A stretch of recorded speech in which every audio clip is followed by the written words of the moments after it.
बिस्मिल्लाहिर्रहमानिर्रहीम। सलातो वस्सलाम अला रसूलिल करीम। एक असर्शन के साथ शुरू करूँगा। बहुत स्ट्रॉन्ग असर्शन है। मेरा भी थोड़ा-सा कुछ अरसे से I have started family business consulting. तो बहुत सारी बड़ी मल्टी बिलियन रुपीज़ इंडस्ट्रीज़ कुछ क्लाइंट्स हैं।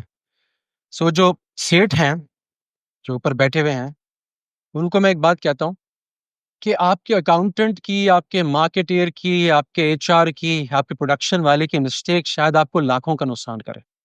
हो सकता है कभी-कभी करोड़ों का भी कर दी।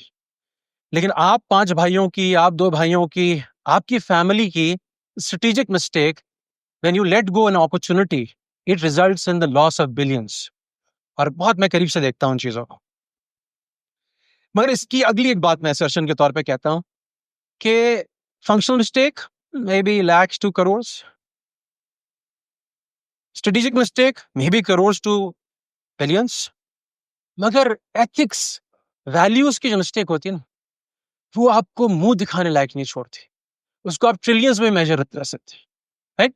सो कम हम आमतौर पे उस टॉपिक की बात कर रहे हैं जहां पे लोग आमतौर पे पीपल वुड कम एंड से मेरा कॉलीग लम्स से ही went for workshop at Harvard. LUMS ने भेजा, वो केस मेथड की वर्कशॉप थी। तो मुझे आके बताने लगा कि देखो 2 वीक्स में अराउंड 10 days 11 days की वर्कशॉप थी। मार्केटिंग, फाइनेंस, एचआर, स्ट्रैटेजी सब कुछ कवर्ड, लेकिन सिर्फ हाफ डे एथिक्स को एलोकेटेड। तो कहने लगा जो पार्टिसिपेंट्स थे दे स्टार्टेड प्रोटेस्टिंग कि why are we wasting on a whole half day on such a useless topic which doesn't add to the bottom line, which doesn't help us. Hey, this can be one view. मगर मैं आज जो आपको अपने दोस्त और अपने उस्ताद फरहान मलिक की जो स्टोरी टेलिंग है उससे कुछ स्टोरी सुनाऊंगा, उससे आपको क्लियर हो जाएगा कि why ethics matters the most. Right. हम शुरू करेंगे 3 पोस्टर बॉयज से वॉल स्ट्रीट के। और मुझे नहीं पता आप पहचानेंगे इनको नहीं पहचानेंगे, लेकिन एक के बारे में कहा जा रहा है up to 2001 it is the most innovative company in America. अच्छा, सिर्फ ये नहीं कहा जा रहा, it has actually been part of the Fortune most admired companies list, most innovative companies for 2 years in a row, and most admired companies list for 6 years in a row. Financial time की ये most respected company की list में है और Forbes magazine की top 100 companies में है जो कि best for working companies are best for working for them. Right. ये दूसरी कंपनी जो है, ये आप जैसे देख रहे हैं कि इसको कहा जा रहा है, जब ये राइज अप हो रही है 2014 में, इसको कहा जा रहा है it is the Apple of health care. उस पर्सन को कहा जा रहा है she is the Steve Jobs of health care. Right. तीसरी कंपनी के बारे में कहा जा रहा है it is the most audacious valuable startup in the world, valued at that point in time at $47 billion. ये आपकी टोटल सीपैक की मिला जुला के $48 बिलियन बनती है। राइट। $47 बिलियन सिर्फ एक कंपनी की वैल्यू आ रही है। देखिए पहली कंपनी कौन सी है, कोई गैस कर सकता है? Company of the year, most admired company, most innovative company, most respectable company, the greatest company to work for. और थोड़े दिनों बाद 2002 में when what is inevitable, what is bound to happen happened। और क्या हुआ कि न्यूयॉर्क टाइम्स कह रहा है Enron collapse is just not a scandal, it is a betrayal, trust, greed dressed as brilliance। अब what happened, there's a lot of learning for this single case जिसके अंदर आप देख सकते हैं कि किस तरह से बहुत ही brilliant people, बहुत ही well meaning people, they went all the way to becoming burst and had gaining the reputation of child molesters। right। दूसरी कंपनी एलिजाबेथ होम्स की, टेरानॉस के नाम से, इन्होंने छोटा सा डिवाइस बनाया था, एडिसन डिवाइस। और वो छोटे से ड्रॉपलेट ऑफ ब्लड से सारे आपके ब्लड टेस्ट कंडक्ट कर लेता था। मगर इसके पीछे there's a lot of cheating, there's a lot of overstatement, there's a lot of exaggeration। और over time company becomes something जिसके बारे में SEC कह रहा है Theranos was a fraud built on charisma, secrecy and deception। तीसरी company WeWorks, $20 billion की company $47 million तक गई, जिसके बारे में कहा जा रहा था most valuable talk of the town. उसके बारे में बाद में क्या कहा, कहा गया master class and how not to run a company, what happened at WeWorks was hubris on steroids. ये होता कैसे है? ये लोगों के साथ भी हुआ, निक लीसन के साथ भी हुआ, कंपनीज के साथ भी हुआ, but how does this happen? And this can happen with any company. तो एक प्रॉब्लम है एस्केलेशन ऑफ इविल। होता यह है कि कंपनीज में या पर्सनालिटीज में या कल्चर्स में छोटी मिस्टेक्स होती हैं, छोटी वायलेशंस होती है। मैं एक बात कहता हूं कि जो वली है, जो सेंट है, वो ओवरनाइट सेंट नहीं बनता, और जो विलन है वो भी ओवरनाइट विलन नहीं बनता। There is gradual ascent in either sainthood और बिकमिंग इविल। अब इसके पीछे क्या है? एक कंपनी के केस में हम इस एस्केलेशन के पीछे क्या चीजें हैं जो उसको फ्यूल करती। तो टर्न्स आउट कि इसके कोर कुछ ड्राइवर्स हैं कि कुछ जो आगे चल के स्कैंडलस लेवल तक पहुंचते हैं, हेडलाइन न्यूज बनती है। कुछ सिमिलैरिटीज हैं, कुछ वियर्डली सिमिलर चीजें जो उनमें हो रही होती है। उनमें से एक चीज है कि they are all obsessed with short term results. वो लॉन्ग टर्म नहीं देख सकते, वो शॉर्ट टर्म में अपनी रेपुटेशन बचाना चाहते हैं। Secondly, they are not fixated, they don't care about reality. What they care about and they're fixated on is how they look. What is the impression they're casting on other people's hearts and minds? तीसरी चीज, जब वो गड़बड़ करते हैं और छोटी छोटी वायलेशंस करते हैं, एथिकल वायलेशंस, वैल्यूज की वायलेशंस, तो इट टर्न्स आउट कि वो पकड़े नहीं जाते फौरन, वो फौरन पकड़े नहीं जाते, बल्कि जो क्विक बक्स है वो आना नजर आ जाते हैं, वो शुरू हो जाता है। They start pocketing those quick bucks, but they don't face the adverse consequences yet. मिसाल के तौर पे सब प्राइम लेंडिंग 90s में शुरू हुई, मिड 90s में, लेकिन it was not until 2005, 6 and 7 that it grew to a scandalous, disastrous proportion. Consequences बाद में आए। एलन ग्रीनस्पैन, वहां का स्टेट बैंक का या फेड का डायरेक्टर, कहता था I don't understand it but I won't intervene.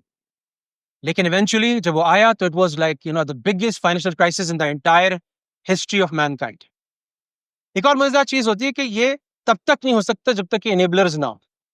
ठीक है, वो फ्यूल करने वाली चीजें हैं, वो ड्राइव करने वाली चीजें हैं, लेकिन उस वक्त पॉसिबल नहीं जब तक कि एनेबलर्स ना हो।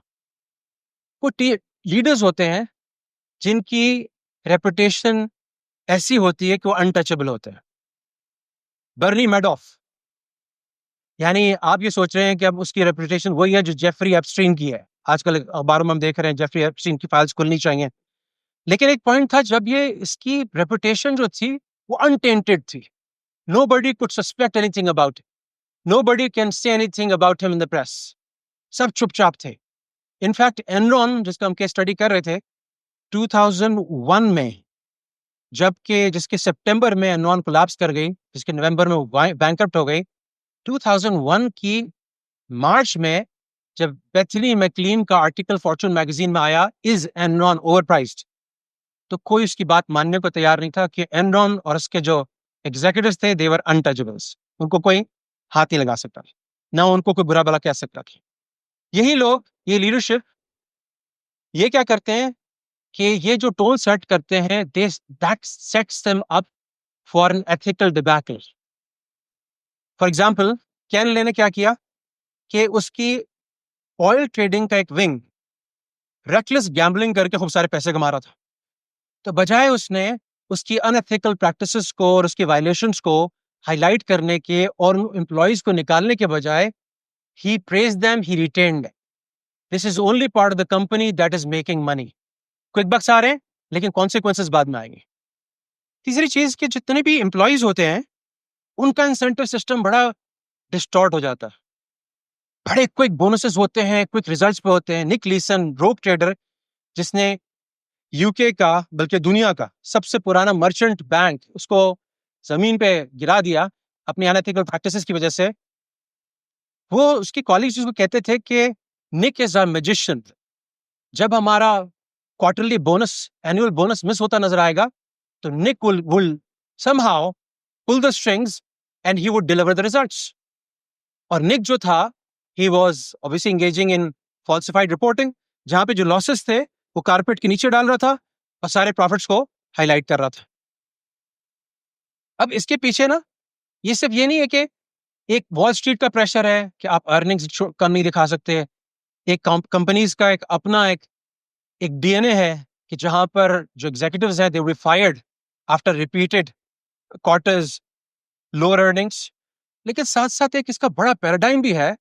1700 1800s में जब कैपिटलिज्म आया, जब सेकुलरिज्म आया, जब मार्केट इकोनॉमी आई, जब रूथलेस फोकस आया, तो उसके पीछे कुछ वैल्यूज थी जो पुराने जमाने में हमारे बाप दादों के जमाने में डिफरेंट होती थी और हमारे जमाने में डिस्टॉर्ट हो। हमारे दादा के जमाने में कहते थे और उससे पहले कहते थे, ज़ाहिर है there were unethical people at that time too, लेकिन ज्यादातर लोग tell the truth all times. हमारे जमाने में थोड़ा सा चेंज आ गया। हमारे जमाने में हो गया tell the truth at all times unless it's to your advantage to lie, deceive और टेल अ पार्शियल ट्रूथ।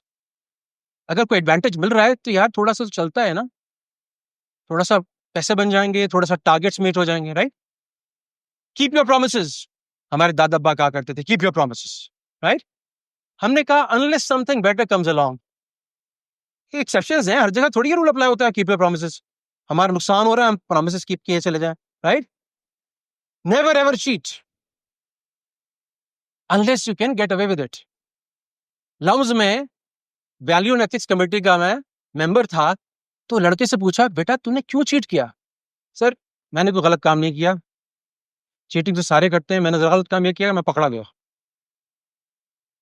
तो unless you can get away with it, ठीक है। Show care and compassion for your fellow human beings unless they've hurt you. In that case, all bets are off. Right? Always follow the new golden rule. अभी असल golden rule हदीस में भी आता है, Christianity में भी है, दूसरे के लिए वही पसंद करो जो। अब वो डू अनटू अदर्स ओरिजिनली क्या था? As you want done unto you. वो हो गया do unto others before they do unto you, से पहले preemptive strike, right. So is obviously these are the values जो इरोड होके कल्चर में, माशरे में, यूएस, पाकिस्तान, सारे कंट्रीज में वो ही। लेकिन ये इतना आसान चीज नहीं है, इसके जो आफ्टर मैथ है, इसके जो कॉन्सिक्वेंसेज हैं वो बहुत ज्यादा डिजास्टर्स है। मिसाल के तौर पे एनरॉन की अगर हम देखें तो $74 billion share holders wealth evaporate हो गए। 20,000 से ज्यादा employees they lost the jobs, entire retirement fund. वो उनको बार बार ये कहते थे the best place to invest your retirement money is in Enron. वो बेचारों ने मान भी लिया, कर भी लिया, and everything was lost. Arthur Andersen, मैं जब था ना, मेरे वाले सब चार्टर्ड अकाउंटेंट थे, तो मेरा बड़ा ड्रीम था कि मैं बिग 4 बिग 6 में जाऊं, और Arthur Andersen used to be one of them, right. तस्वीर ही नहीं था कि आर्थर एंडरसन इतना जलील हो जाएगा, राइट, कि उसका नाम निशान ही रहे। आर्थर एंडरसन में वो देख लेते भी, उनका जो प्रोफाइल था बंदों का, वो वाइट कॉकेशियन मेल 6.5 फीट के लोग आते थे, जबरदस्त रेपुटेशन, जबरदस्त English, but at the end this is what happened to it. ये वॉक्सवैगन डीजल गेट, ये वो वाला डीजल गेट नहीं जो हमारे पाकिस्तान में मशहूर है, ये दूसरा डीजल गेट है, ये वॉक्सवैगन वाला डीजल गेट है, राइट। 2015 किया था, किया सिर्फ इतना था, बहुत स्मार्ट मूव की थी। स्मार्ट मूव ये की थी कि छोटा सा सॉफ्टवेयर लगा दिया था। जो कार्स थी, डीजल कार्स, उनकी एमिशंस 400 गुना ज्यादा थी, लेकिन जिस वक्त आप उसको टेस्टिंग लैब में ले जाते थे, वो इतना होशियार डिवाइस था कि उसका सॉफ्टवेयर पहचान जाता था कि मैं टेस्ट हो रहा हूं। उस टाइम जो इंजन स्विच हो जाता था, it would start operating in a different way, और एमिशन सारे कंट्रोल में आ जाते थे, लीगल लिमिट्स में आ जाते थे। मगर आखिरकार वेस्ट वर्जीनिया यूनिवर्सिटी के रिसर्च ग्रुप ने, स्टूडेंट्स ने, टीचर्स ने उसको पकड़ा और रिपोर्ट किया। क्या हुआ उसका? $35 billion and fines, legal cost, recall करने पड़े, अभी तक उससे निकल नहीं पाया। वॉक्सवैगन जैसी कंपनी जिसको हम आइडलाइज करते थे बचपन से, global damage, environmental credibility collapse हुई, collapse of trust and corporate sustainability. उसके बाद दूसरी कंपनीज भी, डैमलर बेंज, मर्सिडीज, ऑडी, पता नहीं कौन कौन सी कंपनीज का हशर लगा, लेकिन उतना बुरा नहीं लगा जितना VW का लगा। ये स्टार्टिंग पॉइंट था 2006 के क्राइसिस का। 600 बिलियन एसेट्स में, वैल्यू में इवेपोरेटेड। 2007-8 का फाइनेंशियल क्राइसिस ने ट्रिगर किया, लोगों ने अपने घर खो दिए, अपनी सेविंग्स खो दी, अपनी जॉब्स खो दी, और क्या था? सारा कुछ वो था जो मैंने आपको पीछे बताया, यानी ये चीजें तो उसको फ्यूल कर रही थी। मगर अगर आप देखेंगे, it was basically this slide. वो एस्केलेट होता रहा इविल, ऊपर से लीडरशिप से शाबाश मिलती रही, पैसे बनाओ बस, एडवर्स कॉन्सिक्वेंसेस आए नहीं, लेकिन जब आए तो पहाड़ के बराबर थे। Obsession with short term results उसको फ्यूल कर रहा था। वो चाहते थे कि हर क्वार्टर में टारगेट मीट करें। बड़ी इंटरेस्टिंग रिसर्च है हार्वर्ड में। वो रिसर्च ये है कि what type of students are more likely to cheat. It turns out that these were not the struggling students who cheated on exam. These were the geniuses जो कि सब जिनको कहते थे ये स्टार है हमारी क्लास का। अब जब एग्जाम होता था तो they didn't want their freshly minted genius status to be diluted, to go out of hand. So they would do anything to make sure जिससे एक्सपेक्टेशन रेज हो रही है वो ये काम करेगा। तो एक्सपेक्टेशंस को मैनेज करने के बजाय we start becoming part of those expectations, right? अब ये हमारे फरहान साहब कहते हैं कि यार ये आप नंबर से हमें नहीं, this is not the way we are wired. So यहाँ उसकी एक स्टोरी है, मैं उसको उस पर आता हूँ, लेकिन वो स्टोरी मैंने आखिरी के लिए रखी है। अब ये डॉक्टर कहता है डायग्नोसिस तो हो गया, प्रिस्क्रिप्शन क्या? तो प्रिस्क्रिप्शन एक फ्रेमवर्क है। देखिए जब तक एज ह्यूमन बींग्स मुनाफिकीन की क्या क्वालिटी होती है? वो अपना एक अच्छा फेस, ईमान वाला फेस, एक अच्छा फेस पुटअप करना चाहते हैं अंदर से जो कुछ हो। तो पहली फ्रेमवर्क में पहली चीज जो है, कंपनीज हो चाहे एज एन इंडिविजुअल मैं, I should never emphasize optics over reality. I should always grapple with, deal with reality, right? दूसरा ऑथेंटिक लीडरशिप का मतलब यह है कि I walk my talk. It's not कि मैं सारी सोशल मीडिया की क्लिप्स के अंदर एथिक्स की बात कर रहा हूं जो कैन ले कर रहा था, लेकिन अपने उन ट्रेडर्स को जो वायलेट कर रहे हैं लेकिन पैसे कमा रहे हैं उनको शाबाश देके चुपचाप कह रहा हूं बनाए जाओ पैसे। एथिकल इंसेंटिव्स का मतलब यह है कि मेरे ये इंसेंटिव नहीं कि मैं बस क्वार्टरली रिजल्ट डिलीवर करूं जिसके लिए मुझे आपने एथिकल पैच भी नहीं दिया। जो वॉक्सवैगन में हुआ था केस, जब बताया गया कि इंजीनियर्स पे इतना प्रेशर था कि वो उस रिजल्ट्स को डिलीवर करें कि उनके पास और कुछ चारा ही नहीं था। There was no ethical patch way to deliver those KPIs, hence they resorted to ethical incentives देने हैं कंपनी में। यहाँ पे एनरॉन में, उबर 2018 एंड बिफोर इतना कट थ्रोट कॉम्पिटिशन था कि आप टीम्स में कोलैबोरेट करने के बजाय आप अपने टीममेट का ही गला काटते थे ताकि आपको बोनस मिल जाए, उसको बोनस ना मिले। देखिए सारा ट्रिगर्ड है क्वार्टरली शॉर्ट टर्म थिंकिंग से। जहां आप लॉन्ग टर्म थिंकिंग पे लोगों को ले जाते हैं वहां पर लोगों का माइंडसेट स्विच हो जाता है, उन पे एथिक्स का जो प्रेशर है, अनएथिकल एक्ट्स का प्रेशर खत्म हो जाता है।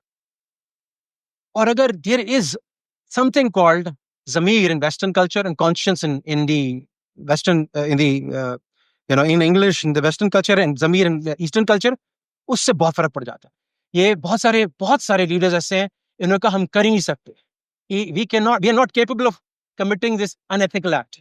जैसे कुछ लोग कहते हैं कि हम रिश्वत ले ही नहीं सकते, रिश्वत दे ही नहीं सकते। तो that's the type of character that's different. Psychological safety, जब तक एम्प्लॉय बोल नहीं सकते, जब एम्प्लॉय क्वेश्चन नहीं कर सकते, जब तक वो डरे बैठे हैं। वेल्स फार्गो में जब सारे एथिकल स्कैंडल होने लगा, धमकाया गया एम्प्लॉइज को, तुम में से किसी ने बात की होगी दोबारा ये हशर लगाएंगे, राइट? गैंग्स में ऐसा होता है, लेकिन कभी कभी कंपनीज में भी ऐसा होता है। साइकोलॉजिकल सेफ्टी नहीं होती, ethics takes a back seat. Accountable governance, ऊपर पूरा बोर्ड बैठा है, एथिक्स कमेटी है, हर चीज को चैलेंज कर रही है, हर चीज को देख रही है। ये जोसेफ पुलिट्जर था, after whom the Pulitzer Prize is named. He used to say, there is not a fraud in the world, there is not a trick in the world, there is not a vice in the world that can be done without secrecy. सबसे पहली चीज होगी secrecy. Hide किए जाएंगे accounts सही, जैसी transparency आएगी, stake holders की ट्रांसपेरेंसी आएगी, सीक्रेसी खत्म होगी, ethical action will become mandatory. Last, आप यू को डिफाइन कर रहे हो कि क्वार्टरली अर्निंग पर शेयर ही सारा आपका केपीआई। आपके बहुत सारे स्टेक होल्डर्स हैं, एनवायरनमेंट है, प्लैनेट है, आपकी कम्युनिटी है, आपका एचआर है। जब तक आप होलिस्टिकली नहीं डिफाइन करोगे तब तक कंपनी के लिए, एम्प्लॉइज के लिए इंसेंटिव्स होंगे कि वो अनएथिकली एक्ट करें। So we have to have a clear path framework. उसमें बहुत सारी चीजें आती हैं, मिशन विजन से लेके, वैल्यूज से लेके, एम्प्लॉय पॉलिसी से लेके। इस पे हम चाहते हैं कि वर्कशॉप्स और वो आए ताकि सबसे बड़ा नुकसान जो कंपनी को हो सकता है बाय अनएथिकल परफॉर्मेंस वो कभी ना हो। ये वो स्टोरी थी मैं सुनाना चाहता कि ग्रेविटी इंपैक्ट के नंबर्स में हमने देखी मैं उस वक़्त एक्चुअली बहुत क्लोज़ली फ़ॉलो कर रहा था क्योंकि मैं अमेरिका में 1 क्वार्टर पहले आया था। 9/11 हुआ, फिर एनरॉन का केस हुआ। जब एनरॉन का केस हुआ, मैं आपको एक स्टोरी सुना रहा हूँ। ये वहीं पर हुआ जहाँ मेरा एक बेटा शुगरलैंड टेक्सास में, मेरे बेटे की पैदाइश भी वहीं की है। तो वहाँ पर ये उसका वाइस चेयरमैन था, क्लिफ बैक्स्टर, और चीफ स्ट्रैटेजी ऑफिसर था। एनरॉन की बैंक्रप्सी के 7 वीक्स बाद, उसके स्कैंडल खुलने के 2-3 महीने बाद, Cliff Baxter commit suicide in Sugar Land Texas. एक गाड़ी से उसकी लाश मिलती है और ये सुसाइड नोट है जो अपनी वाइफ के लिए छोड़ के जाता है। Carol, I am so sorry for this. I feel I just can't go on. I've always tried to do the right thing, but where there was once great pride, now it's gone. I love you and the children so much. I just can't be any good to you or myself. The pain is overwhelming. Please try to forgive me, Cliff. इसने eventually कहा कि ये they are treating us like child molesters. I can't take it anymore. Right? Last piece of advice, in words of Mark Twain, when a person cannot deceive himself, the chances are against his being able to deceive others. अगर मैं अपने आप को धोखा नहीं दूंगा, अगर मैं अपने आप से झूठ नहीं बोलूंगा, तो चांसेस आर कि मैं आगे भी अनएथिकल एक्ट नहीं करूंगा, आगे भी वैल्यूज को स्टिक करूंगा, आगे भी झूठ नहीं बोलूंगा। सो ये इट मे साउंड लाइक कि मैं कॉर्पोरेट्स के लिए बात कर रहा हूँ, but a deeper personal level ये मैं अपने लिए बात कर रहा हूँ। Thank you very much.